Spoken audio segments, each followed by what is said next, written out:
ನೋಡಿ ಅದೇ ನೋಡತ್ತೀನಿ.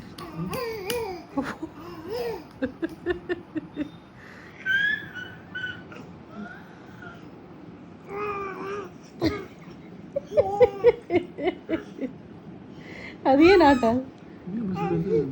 ಇಷ್ಟು ಆಟ ನೋಡಿಲ್ಲ ಅಂತ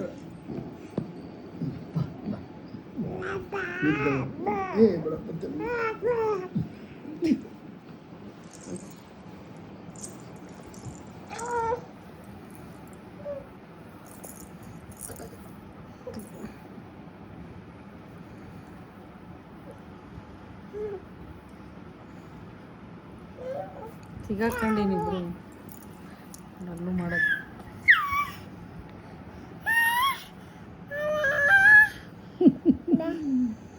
ನಿದ್ದೆ ಬರ್ತದೆ ಇನ್ನೊಂದು ಪಪ್ಪ ಪಪ್ಪ ಗಾಡಿ ಬಿದ್ದಿತ್ತು. ಪಪ್ಪ ಹಂಗೆ ಬರೀ ಗಾಡಿ ಬಿದ್ದ ಬಿಡಿಸ್ಕೊಳ್ಳೋದು. ಪಪ್ಪ ಅನ್ನ ಕೃಷ್ಣ